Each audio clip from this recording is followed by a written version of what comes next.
Good morning class 8। कल मैंने आप लोगों को चेंजेस के बारे में पढ़ाया था, तो आज मैं आप लोगों को पढ़ाऊंगी। एक्चुअली मैं जरा शॉर्ट कर देती हूँ आप लोगों के लिए। फिजिकल और केमिकल चेंज को डिफरेंस के फॉर्म में ले लेते हैं, मतलब हम उसको पढ़ेंगे एज अ कंपैरिजन की फॉर्म में पढ़ेंगे, तो शायद आप याद करने में हमको थोड़ा सा आसान रहेगा। मैं यहाँ पे आपके पास यहाँ पे लिखा है फिजिकल और केमिकल चेंज, तो मैं यहाँ पे एक लाइन ड्रॉ कर देती हूँ और लाइन ड्रॉ करने के बाद फिर हम इसमें इसको कंपेयर करेंगे। ओके बेटा, तो यहाँ पे हमारे पास फिजिकल चेंज है, हमारे पास केमिकल चेंज है। फिजिकल चेंज का पहला कैरेक्टरिस्टिक क्या होता है? पहला कैरेक्टरिस्टिक ये है कि इसमें ये टेम्परेरी होता है और इजीली रिवर्सिबल। ये टेम्परेरी है, ठीक है, ये टेम्परेरी है बेटा और आसानी से रिवर्स हो जाता है, रिवर्सिबल है। तो इसका जस्ट अपोजिट क्या हो जाएगा फिजिकल चेंज में? टेम्परेरी है तो ये क्या हो जाएगा? परमानेंट हो जाएगा। ठीक है, आप फिजिकल लर्न कर लो, जस्ट अपोजिट कर दोगे तो वो अपने आप ही केमिकल चेंज में चेंज हो जाता है। परमानेंट है, अगर रिवर्सिबल है तो इरिवर्सिबल। पहला पॉइंट। अब मैं इसको एग्जांपल के साथ समझाती हूँ। देखो, आपको आप एक नॉर्मल रबड़ को ले और रबड़ को स्ट्रेच करें, तो आप जैसे आप उसे छोड़ देंगे तो वो अपनी ओरिजिनल पोजीशन पे वापस लौट के आ जाता है। दूसरा ले लेते हैं हम लोग एग्जांपल परमानेंट चेंज का। हमने दूध से दही बनाई बेटा, तो क्या हम दही को दोबारा दूध में कन्वर्ट कर सकते? नहीं कर सकते। वो परमानेंट चेंज हो चुका है और इरिवर्सिबल, हम उसे रिवर्स नहीं कर सकते। दूसरा पॉइंट है इसका, नो न्यू सबस्टेंस। कोई नया सबस्टेंस नहीं बनता, ठीक है, और इसमें न्यू सबस्टेंस फॉर्म्ड, इसमें नया सबस्टेंस बनता है।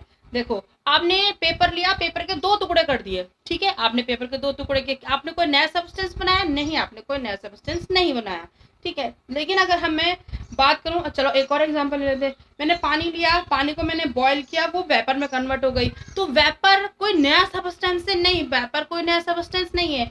अगर यहाँ पे वाटर का फॉर्मूला H2O था जब वो लिक्विड था, तो गैस में भी उसका फॉर्मूला H2O ही है, कुछ नहीं बदला, कुछ भी नहीं चेंज हुआ है। इसका मतलब no new substance is formed, यानी कि अगर हम फिजिकल की बात करते हैं तो उसमें कोई नया सबस्टेंस नहीं बनता है। यहाँ नया सबस्टेंस की फॉर्मेशन होती है, ये कट वाला मैंने एग्जांपल आपको दे ही दिया। हीट में बी गिवन आउट और एब्सॉर्ब इन अ फिजिकल चेंज। यहाँ पे थर्ड पॉइंट है हमारे पास, हीट में बी गिवन आउट। हीट आपकी निकल भी सकती है और एब्सॉर्ब भी हो सकती है, ठीक है। इसका एग्जांपल देख लेते हैं। जैसे इन्होंने एग्जांपल ले रखा, some metal can be beaten into sheet but it just after hammering the metal would touch the sheet you feel hot. अब इसके लिए आप क्या करते हैं, हम इसका एग्जांपल सिक्का ले लेते हैं घर में, कॉइन। कॉइन को लेंगे, अगर हम उसे जमीन पे घिसते हैं तो हम देखते हो तो कुछ टाइम बाद गर्म हो जाता है। तो वो जो गर्म होना है वो कहता है कि या तो हीट एब्जॉर्ब हो रही होती है, या हीट आपकी क्या हो रही होती है, गिवन आउट, बाहर निकल रही होती है। तो ये हमारे पास कुछ एग्जांपल देखते हैं। एक और एग्जांपल दे रखा है, if you add ammonium chloride to a small quantity of water. हम पानी में अमोनियम क्लोराइड को मिलाते हैं, तो जैसे हम बीकर को टच करेंगे तो वो ठंडा हो जाता है। दैट्स मीन ठंडा हो गया, इसका मतलब उसने हीट को क्या करा है, एब्जॉर्ब करा है। तो ये सारे के सारे हमारे पास एग्जाम्पल थे किसके, ये कैरेक्टरिस्टिक है। अच्छा, इसके अपोजिट में अगर हम केमिकल चेंजेस में देखते हैं, तो केमिकल चेंजेस में लिखा रहता है सेम। यहाँ पे तो बेटा सेम होगा कि हीट यहाँ पे भी एब्जॉर्ब भी होती है और साथ साथ में आपकी निकलती भी, यानी ये वाला पॉइंट आपका सेम हो जाएगा जैसा आपके पास थर्ड पॉइंट है, ठीक है। फोर्थ पॉइंट दे रखा है बेटा हमारे पास, no alternation is mass taken place during a physical. यानी नो अल्टरनेशन मतलब dissolve are known mass of common salt in a small quantity of water in a beaker. This take this water in a china dish, heat the dissolve over a water bath until all its water has evaporated but only the salt is left behind. Okay, मैं समझाती हूँ। यहाँ पे क्या उसने कहा कि कोई भी उसके मासेस में, फिजिकल चेंजेस में, मास में कोई चेंजेस नहीं आता है, ठीक है। नो अल्टरनेशन, फोर्थ पॉइंट हमारे पास, नो अल्टरनेशन मास चेंज, यानी कि मास में कोई भी चेंजेस नहीं आता है। यानी आपने पहले एक नमक लिया, एक चम्मच नमक लिया, उसको पानी में घोला, उसको फिर गर्म किया, इवेपोरेशन प्रोसेस हुई, इवेपोरेशन प्रोसेस के बाद पानी सारा का सारा उड़ गया, मैंने दोबारा से उसको वेट किया, तो वो उस टाइम भी जो नमक निकल के आया वो एक ही चम्मच था, कुछ भी आपका मास में चेंजेस नहीं हुआ। लेकिन यहाँ अपोजिट में अगर मैं केमिकल चेंज में कहूँ, तो जब मैंने 1 किलो दूध लिया था, उसकी दही बनाई थी, तो 1 ही किलो दही बनी थी? नहीं बनी थी, कुछ ना कुछ रिड्यूस हुआ था। दूध में और दही के वेट में बहुत फर्क आया, यानी जो दूध था वो रहा आपका 1 किलो, दही बनी होगी कम से कम, उसमें कुछ माइनस कर दो, सपोज मान लेते हैं वो आधा किलो बनी। तो यहाँ पे मासेस में चेंजेस आते हैं क्योंकि नया प्रोडक्ट बन रहा है, ठीक है। तो ये होते हैं सिंपल आपके कैरेक्टरिस्टिक आप लिख सकते हैं। तो कंपैरिजन में जब हम लर्न करते हैं तो काफी आसान रहता है। मैं एज शॉर्ट एज समरी फिर से रिपीट कर देती हूँ। कुछ बच्चे बोलते हैं मैडम बहुत तेज तेज बोलती है, तो मैं फिर से रिपीट करती हूँ, आराम आराम से समझ लें आप। फिजिकल और केमिकल चेंजेस में कुछ डिफरेंसेस हैं। आप पहले फिजिकल लर्न कर लेंगे तो केमिकल को लर्न करना आसान हो जाएगा, क्योंकि वो जस्ट उसका अपोजिट होगा। टेम्परेरी फिजिकल चेंज टेम्परेरी होता है और रिवर्सिबल होता है। इसको 2 पॉइंट बना के भी लिखा जा सकता है कि इट इज टेम्परेरी चेंजेस और it is reversible changes. 2 point में आसानी से आ जाएगा। तो टेम्परेरी का मतलब है जैसे आपने सिंपल एक रबर स्ट्रेच करा, पेपर को फाड़ दिया, ठीक है, कपड़े फाड़ दिए, तो ये कोई भी एग्जांपल आप ले लेते हैं तो या ग्लास का टूट जाना, तो ये सारे के सारे टेम्परेरी चेंजेस में आते हैं बेटा, ठीक है। ये टेम्परेरी चेंजेस है, अगर हम इनको करते हैं तो ये रिवर्स हो सकते हैं। केमिकल चेंज परमानेंट है, एक बार अगर कोई केमिकल चेंज हो गया तो आप उसे रिवर्स नहीं कर सकते। जैसे कि आपने देखा होगा आपके घरों में लोहे की कीलें वगैरह रहती हैं, दरवाजे रहते हैं, अगर हम उन्हें मॉइस्चर में छोड़ देते हैं तो वो रस्टिंग यानी कि उसमें क्या लगता है, जंग लग जाता है। तो एक बार जंग लग गया तो क्या हम उसे रिवर्स कर सकते हैं? नहीं, हम उसे रिवर्स नहीं कर सकते। तो ये केमिकल चेंजेस के अंदर आता है, ठीक है। नो न्यू सब्सटेंस फॉर्म्ड, कोई नया सब्सटेंस नहीं बनता। मैंने कहा रबड़ को लिया, मैंने खींचा, तो खींचना वो प्रोडक्ट है क्या, तो वो नया सब्सटेंस है? वो कोई नया सब्सटेंस नहीं है। पेपर मैंने फाड़ा, वो कोई नया सब्सटेंस बना नहीं, वही पेपर था, फाड़ा सिर्फ फाड़ा गया है, तो उसमें कोई भी चेंजेस नहीं आए, तो कोई नया सब्सटेंस नहीं बना। इसमें नया सब्सटेंस की फॉर्मेशन होती है। I think milk and curd वाला एग्जांपल द बेस्ट रहता है केमिकल चेंजेस को समझने के लिए। इसमें हीट गिवन और एब्जॉर्ब दोनों होती है, सेम केमिकल में भी होती है। केमिकल में जब भी कोई प्रोसेस होती है तो उसमें या तो हीट एब्जॉर्ब होती है या तो आपकी रिलीज होती है। नो अल्टरेशन ऑफ मास, मास में कोई भी चेंजेस नहीं आता है, लेकिन यहाँ केमिकल चेंज हुआ है तो उसके मासेस में चेंजेस आएंगे बेटा, ठीक है। तो मैंने आपको दोनों तरीके से समझा दिया है इसमें, और चलते हैं आगे। अच्छा, केमिकल चेंजेस में जो एनर्जी निकलती है ना बेटा, वो कई तरीके से हो सकती है, उसकी फॉर्म कई तरीके की हो सकती है केमिकल चेंजेस में। फिजिकल में तो होता नहीं है ना, तो केमिकल में जो होता है देखो, वो आपकी हीट की फॉर्म में निकल सकती है, लाइट की फॉर्म में निकल सकती है, और साउंड। पेपर मैंने फाड़ा, पेपर को टीयर किया, तो वो एग्जाम्पल था फिजिकल का। लेकिन अगर मैं पेपर को जला दूं तो वो एग्जाम्पल हो जाएगा केमिकल चेंज का। क्या उस राख से आप दोबारा पेपर को टर्न कर सकते, बना सकते? नहीं बना सकते। तो ये एग्जाम्पल आपने याद रखने हैं, किसके हैं? केमिकल चेंजेस के हैं, ठीक है। देखो यहाँ पे example of physical and chemical changes. Tearing of sheet paper is a physical change. Tearing of sugar, यानी टेयरिंग माने होता है शुगर का गलना। अगर एक बार चीनी गल गई है तो वो आपकी किस में आ जाएगी? केमिकल चेंजेस में आ जाएंगी।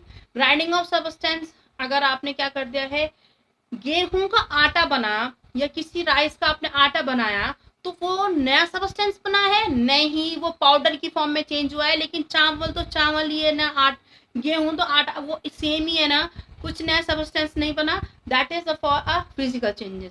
Melting of a butter in a dish, इसमें थोड़ा सा आप थोड़ा एक चीज दे रखी यहाँ पे, अगर मक्खन गलता है तब तो वो कहलाएगा, जैसे मैं आपको कहती हूँ आपने गरम रोटी ली, उसमें मक्खन रखी टिक्की रखी तो वो मेल्ट हो रही है, that is a physical change. लेकिन अगर मैं पैन पे रख के उसको ऑन कर देती हूँ, गैस को ऑन कर देती हूँ, अब वो बन जल रही है, that is a chemical change. ये याद रखना, दोनों में बहुत डिफरेंस है। अगर मेल्ट होता है बटर तो फिजिकल चेंज, अगर बर्न होता है तो वो केमिकल चेंज होता है। बॉइलिंग, इवेपोरेशन एंड कंडेंसेशन, ये सारे के सारे आपके किस में आते हैं? फिजिकल चेंजेस में आते हैं। Burning of paper, burning of paper बताओ, खुद ही एग्जांपल मैं कई बार बोल चुकी हूँ, ये आपका केमिकल चेंजेस के अंदर आएगा। Hammering of a metal sheet, आपने कोई मेटल की शीट ली, पहले वो मेटल इतना सा था, आपने उसको फैला दिया, तो वो मेटल जो है आपका किस में आएगा? हैमरिंग, फैला, मैं वही मेटल है ना। ऐसा तो नहीं था कि पहले आपने जो है आपने आयरन लिया, उसको हैमर किया, हैमर करने के बाद वो आपका गोल्ड में चेंज हो गया, ऐसा तो नहीं हुआ। अगर ऐसा हुआ है तो वो केमिकल चेंज है, लेकिन अगर ऐसा नहीं होता है that is a physical change, okay. Melting of chocolate, क्या हो सकता है? मेल्टिंग वर्ड इस्तेमाल किया गया है, तो without confusing it is a physical change.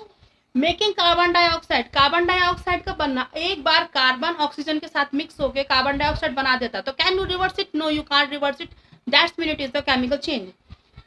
Making mortar, making mortar, mortar माने MORTER, गाड़ी वाली मोटर नहीं, मोटर माने होता है यहाँ पर मिक्सचर बना देना सीमेंट का। अगर आपने घोल के मिक्सचर बना दिया है, then can you reverse it? नहीं, you can't reverse it, that is a chemical change. Cooking of food, cooking of food, अब मैं ऐसे कहूँ कि कच्चे चावल से वो पके हुए चावल में कन्वर्ट हो गया है, तो आपको कहा मैडम चावल तो चावल नहीं, लेकिन उसकी स्टेट बिल्कुल बदल गई है, पहले वो हार्ड था वो सॉफ्ट हो गया, बहुत चेंजेस आ गए।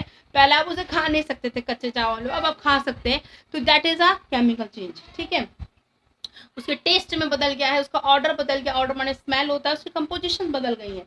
फर्मेंटेशन, फर्मेंटेशन माने होता है जैसे आपसे मतलब आप उसको कह सकते हैं, फर्मेंटेशन आपने घर में कहाँ देखा होगा, इस टाइम पे बहुत देखने को मिलता है। आटा लिया आपने और आटा लेने के बाद आपने उसको छोड़ दिया, या खाना आपने ढक के रख दिया, तो वो क्या हो जाता है उसमें झाग झाग सा बन जाता है, या अगर स्पॉइल हो जाता है, खराब हो जाता है, दैट इज अ फर्मेंटेशन, जिसमें से कार्बन डाइऑक्साइड गैस बाहर निकल जाती है, उसको फर्मेंटेड कहते हैं, और वो आपका केमिकल चेंजेस में आता है। डाइजेशन ऑफ फूड, ये तो नो डाउट आपका कौन सा चेंज होगा, केमिकल चेंज होगा। ओके, नाउ अब हमारे पास नेक्स्ट जो टॉपिक है, यहाँ पे आपके पास देखो बहुत सारे एग्जाम, मैंने ये डिफरेंसेस आपको लिखवा दिए हैं, और ये आपको मैं ये फिजिकल और केमिकल चेंजेस हैं, ये आपने खुद से पढ़ना है बेटा। ठीक है, अगर देख लो, वैसे तो आई थिंक आप काफी बहुत अंदाजा लगा सकते हो कि क्या कौन से फिजिकल चेंजेस होंगे और कौन से फिजिकल चेंजेस नहीं होंगे। ठीक है, इसके बाद एक कंडीशन अफेक्टेड इवेपोरेशन। आपके पास यहाँ पीछे मोर टू नो में बहुत सारी चीजें दे रखी है, जरा एक बार देख लेते हैं। जैसे कि एक्सोथर्मिक चेंजेस किसको कहते हैं, जिसमें से हीट बाहर निकलती है, एंडोथर्मिक जिसमें हीट एब्जॉर्ब होती है। ठीक है, ओके, यहाँ कंडीशन अफेक्टेड इवेपोरेशन, इवेपोरेशन को कौन कौन सी चीजें अफेक्ट करती हैं। क्वेश्चन है, जरा अब मैं ब्लैक बोर्ड पे थोड़ा समझा दूं आपको कि कौन कौन सी चीजें अफेक्ट करती हैं हमारे किसको, इवेपोरेशन को। पहले तो इवेपोरेशन क्या होता है बेटा, व्हाट इज इवेपोरेशन, इवेपोरेशन है क्या, याद रखेंगे। पहली बात, इवेपोरेशन सरफेस पे होने वाला चेंजेस को हम लोग कह सकते हैं, वो इवेपोरेशन है। जो चीज सरफेस पे होती है हम उसको क्या कहते हैं, इवेपोरेशन कहते हैं। ठीक है, लेट देम ड्राई। इवेपोरेशन फिर से समझाते हैं, इवेपोरेशन और बॉइलिंग में फर्क होता है। इवेपोरेशन सिर्फ सरफेस पे होता है, यानी आपने पानी गर्म किया तो हल्का गर्म करने पे जो भाप उड़ रही, दैट इज इवेपोरेशन। लेकिन अगर आपका पानी पूरा बॉयल होता, देखा ना आपने बुलबुले से उठते हैं नीचे से ऊपर तक, अगर पानी आपका पूरा का पूरा बॉयल हो रहा है, दैट्स मीन कि वो क्या है, बॉइलिंग है, एंटायर नीचे से ऊपर तक जा रहा है। लेकिन evaporation is just only a surface process, वो आपके सरफेस पे होने वाली एक प्रोसेस होती है नॉर्मली। ओके, यहाँ पे बोला गया है कौन कौन सी चीजें अफेक्ट करती हैं इवेपोरेशन को। सबसे पहला है नेचर ऑफ लिक्विड, आपने कौन सा लिक्विड का नेचर क्या है। ठीक है, इवेपोरेशन को अफेक्ट करना, इवेपोरेशन को कौन कौन सी चीजें अफेक्ट करती है बेटा। ठीक है, तो फर्स्ट वन है हमारे पास नेचर ऑफ लिक्विड, लिक्विड का नेचर कैसा है, यानी कि अगर आपने वाटर ले रखा है या आपने केरोसिन ले रखा है। ठीक है, तो आप मुझे बताएंगे कि वाटर और केरोसिन में से कौन सा जल्दी इवेपोरेट होगा। नहीं पता, पर मैं एग्जांपल करके देखना। अब केरोसिन तो होगा नहीं घर में, चलो स्पिरिट होगा, स्पिरिट तो इस टाइम यूज कर रहे हैं हम लोग, स्पिरिट होगा, हाथ हैंड वॉश के लिए कहा जा रहा है, स्पिरिट अल्कोहल स्पिरिट का इस्तेमाल कीजिए कोरोना वायरस से, तो उसके लिए आप जो स्पिरिट का इस्तेमाल देखें अपने घर में होगा। स्पिरिट नहीं होगा तो पेट्रोल तो सभी के घर में होगा, थोड़ा सा पेट्रोल लेना, पानी देना, देखना कौन फास्ट इवेपोरेट होता है। तो सबसे फास्ट इवेपोरेट होगा आपका वो होगा केरोसिन, पेट्रोल, स्पिरिट, अल्कोहल, ये ज्यादा ये फास्ट स्पिरिट आपके क्या होंगे, इवेपोरेट होंगे। यानी कि नेचर ऑफ लिक्विड क्या है। ठीक है, दूसरा दे रखा है हमारे पास टेम्परेचर। अब इसकी बात है, जितना ज्यादा हाई टेम्परेचर होगा उतना ज्यादा, टेम्परेचर जितना हाई होगा उतना ज्यादा इवेपोरेशन ज्यादा होगा। तीसरा सरफेस एरिया, क्योंकि ये प्रोसेस ही आपके पास, ये तो हमने घर में भी देखा, कभी कई बार चाय गर्म ज्यादा हो जाती है, जल्दी जल्दी पीना होता है, दूध ज्यादा गर्म होता है, स्कूल आने के लिए लेट हो रहा होता है, तो क्या करती मम्मी, बड़ी प्लेट में डाल देती है, बड़े बर्तन में डाल देती है, जिससे दूध ठंडा होता है जल्दी। तो यानी सरफेस एरिया जितना ज्यादा होगा आपका इवेपोरेशन उतना ही ज्यादा होगा। ठीक है, तो ये रहा हमारे पास सरफेस एरिया। जितना बड़ा सरफेस एरिया, मैं आपसे कहूँ एक ग्लास में पानी रखा और एक प्लेट में पानी रखा है, कौन जल्दी ठंडा होगा, पहले कौन पहले ठंडा होगा, प्लेट वाला पानी जल्दी ठंडा हो जाएगा, क्योंकि उसका सरफेस एरिया ज्यादा है। तीसरा है ह्यूमिडिटी, यहाँ पे ह्यूमिडिटी का मतलब है, ह्यूमिडिटी का मतलब होता है नमी का होना, और नमी अगर होगी तो इवेपोरेशन, नमी के होने से टेम्परेचर कम हो जाएगा, टेम्परेचर कम हो जाएगा तो इवेपोरेशन आपका क्या हो जाएगा, स्लो हो जाएगा। ठीक है, चौथा याद रखना ह्यूमिडिटी। आपने देखा होगा और नहीं देखा होगा तो आप एग्जामिन करके देखना, बरसात में कपड़े देर से सूखते हैं और गर्मी में कपड़े जल्दी सूखते हैं। ये इसका बेस्ट एग्जाम्पल है आपके समझने के लिए। तो ये अफेक्टेड, ये आपका था कौन कौन सी कंडीशन अफेक्ट करती है इवेपोरेशन को। नेक्स्ट है हमारे पास, यहाँ पे आपके पास जो टॉपिक दिया गया है वो दिया गया है changes involve in traction. Interaction of a two or more substances are necessary for a changes. एक मिनट,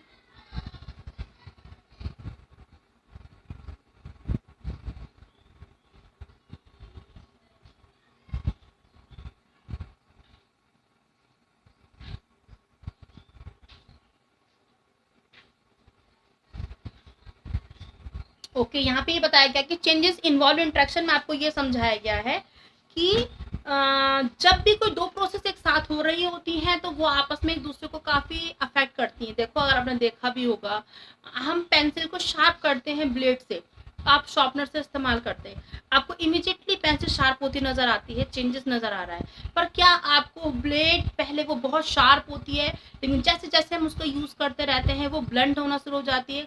ब्लंट मतलब हिंदी में क्या बोलते उसे, ब्लंट माने ब्लंट भाई, वो हिंदी में क्या कहेंगे उसे, शार्पनेस उसकी कम हो जाती है। ब्लंट में हिंदी का वर्ड समझ याद नहीं आ रहा इस टाइम पे क्या बोला जाता है। तो वो पहले बहुत शार्प होती है, लेकिन जैसे जैसे हम यूज करना शुरू करते हैं वो ब्लंट होने शुरू हो जाती है। तो ये हमारे पास ये इंट्रैक्शन है आपस में। ब्लेड का अगर इस्तेमाल नहीं किया जाता, पेंसिल का इस्तेमाल नहीं किया जाता, दोनों अलग अलग रखी हुई होती, तो क्या दोनों में कोई ना कुछ भी चेंजेस आता? नहीं, कुछ भी चेंजेस नहीं आता। वुड कटर चाहे आप आरी ले लो या आप चाहे कुल्हाड़ी ले लो, उसका हम इस्तेमाल करते हैं। धीरे धीरे हम देख रहे हैं क्या हो क्या रहा है, उसका जो शार्पनेस है वो धीरे धीरे क्या हो रही है, कम हो रही है। ठीक है, तो ये हुआ यहाँ पे इंट्रैक्शन। यहाँ पे दूसरा दे रखा हमारे पास चेंजेस इन्वॉल्व एनर्जी चेंज। यहाँ पे मैं आपका आज चैप्टर कंप्लीट कर रही हूँ, आप मुझे बताएंगे मैसेज में कि मैम हमको समझ में आया नहीं आया। कल मैं आप लोगों के लिए उसमें डाल दूंगी व्हाट्सएप में, या आपके क्वेश्चन आंसर्स वगैरह हैं तो आप थोड़ा थोड़ा करके कर लें आप लोग। ठीक है, चेंजेस इन्वॉल्व एनर्जी चेंजेस क्या है यहाँ पे देखो। एनर्जी इनिशिएटर चेंजेस, जब कभी भी कोई भी चेंज होगा एनर्जी की जरूरत जरूर पड़ती है बेटा। When any change take place energy is other absorb. कोई भी चेंजेस हो, इवन फिजिकल हो या केमिकल हो, एनर्जी की जरूरत जरूर पड़ेगी। एक पेंसिल, एक शार्पनर अलग अलग रखे हुए हैं, कौन यूज कर रहा है? आप जाओगे, आप अपनी एनर्जी यूज करते हो और आप जाके उसको शार्प करते हो। ये मैं आपको एक सिंपल बेसिक समझा रही हूँ एनर्जी का। यहाँ पे इस एनर्जी को रिलेट नहीं किया गया है, कहा गया है कि या तो जब भी कोई चेंजेस होता है तो आपकी एनर्जी एब्जॉर्ब होती है या आपकी एनर्जी आपकी बाहर निकलती है। अब उसकी फॉर्म क्या हो सकती है एनर्जी की? वो हीट हो सकती है, साउंड हो सकती है, और कुछ भी, लाइट एंड अदर कुछ भी हो सकता है। फिजिकल चेंजेस दो तरीके के, there are two type of process changes, one a change of state. इसमें ध्यान रखेंगे आप, जब भी का फिजिकल चेंज होगा तो दो तरीके की चेंजेस प्रोसेस देखने को मिलती हैं। एक तो उसकी स्टेट में चेंज होता है, आपने पानी लिया liquid form, water liquid form, गर्म किया वेपर यानी गैस फॉर्म, उसकी स्टेट में चेंजेस आया बेटा। ठीक है, डाइल्यूशन, या वो चीज डिजोल्व हो जाती है। आपने नमक सॉलिड था पानी में डाला, उसको घोल दिया, डाइल्यूशन, यानी कि उसकी स्टेट आपकी दूसरी डाइल्यूशन होता है। ठीक है, इसमें मेनली आपकी हीट एनर्जी की जरूरत पड़ती है। दोनों ही केसेस में आपकी हीट एनर्जी की जरूरत पड़ती है। Physical changes is equal to heat energy लिखोगे तो चलेगा। ठीक है, दूसरा दे रखा है यहाँ पे एग्जांपल केमिकल चेंजेस में। तो केमिकल चेंजेस में बहुत सारी चीजें होती है। अगर मैं कहूँ फोटोसिंथेसिस प्रोसेस हो रही है, it is a chemical change. और फोटोसिंथेसिस प्रोसेस में क्या होता है बेटा, आपका हीट एब्जॉर्ब होती है। ठीक है, और भी बहुत सारे हमारे पास एग्जांपल है। Energy in the form of heat and light is release and sunlight is absorb. अगर हम मैं वही फोटोसिंथेसिस की बात करती हूँ तो यहाँ पे आपकी एनर्जी, हीट और लाइट रिलीज होती है और आपकी सनलाइट को क्या किया जाता है, एब्जॉर्ब किया जाता है। अगर ये वाला पॉइंट चेंजेस को समझा देते हैं, एनर्जी चेंजेस का आपस में रिलेशन ये है कि कोई भी चेंजेस होगा, चाहे वो फिजिकल होगा चाहे वो केमिकल होगा, उसमें आपकी एनर्जी या तो रिलीज होती है या आपकी एनर्जी एब्जॉर्ब होती है बेटा, ठीक है। लेकिन अगर हम फिजिकल की बात करते हैं तो उसमें दो ही प्रोसेस हैं, या तो वो उसकी स्टेट को चेंज करता है या उसमें डायल्यूशन होता है। तो दोनों ही केसेस में हीट एनर्जी आपकी इस्तेमाल की जाती है और कोई नहीं इस्तेमाल की जाती है। लेकिन केमिकल चेंजेस में आपकी लाइट की फॉर्म में हो सकती है, साउंड की फॉर्म में हो सकती है और आपकी अनदर फॉर्म में भी हो सकती है। और यहाँ पे आपका चैप्टर कंप्लीट होता है। आपको मैं आप समझ में आया नहीं आया मुझे बता दें, उसके बाद कौन सा टॉपिक समझ में नहीं आए पूछने, उसके बाद मैं आप लोगों के लिए व्हाट्सएप पे क्वेश्चन आंसर भेज दूंगी बेटा, ठीक है। यहाँ पे हमारा सेकंड चैप्टर कंप्लीट होता है, अपनी कॉपी में करते रहें, धीरे धीरे करके करते रहें, ठीक है। Okay bye.